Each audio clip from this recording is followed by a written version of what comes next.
In this video, we're going to walk through how to install the TI-83 graphing calculator emulator. So from the Schoology main page, we're going to click on this folder called Graphing Calculator for Windows, and the emulator will only run on a Windows device. It will not work for Apple.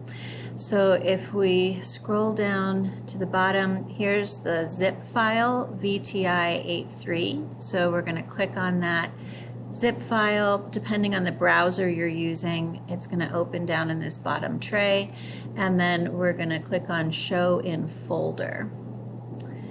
Okay, now if you don't have WinRAR to unzip your files, that's a paid program, then right-click on the file and go down to Open With, and we're going to change this to Open with Windows Explorer. That comes on all Windows machines.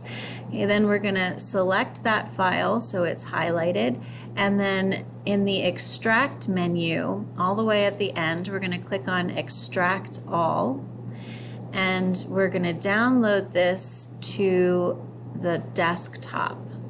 Okay, so find your desktop in this list of destinations and then select folder, and then we'll click on extract.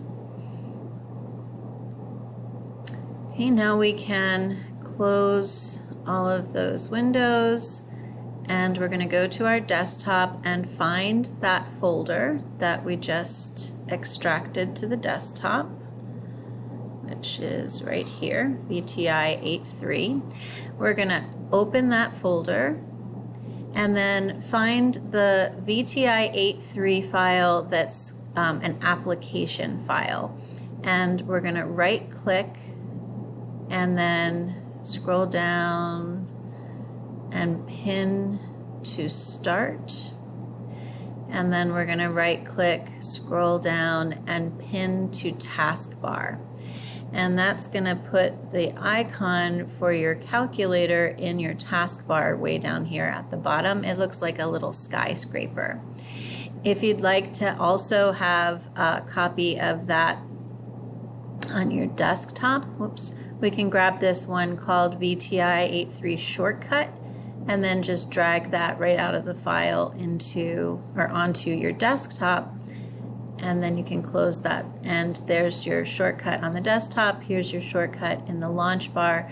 It should also show up in your start menu.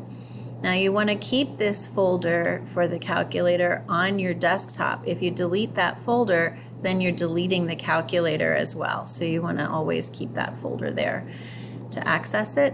And when you launch the calculator by clicking on it in the taskbar, there's your TI-83 emulator. And it'll work just like any of the graphing calculators that we've used, the handheld ones in class. So for example, I can graph this line, right? I can do calculations, and so on. There is no little red X in the corner to close the application, so when you're finished with it, you right click and then scroll to the bottom and exit without saving state, and that will close your calculator for you.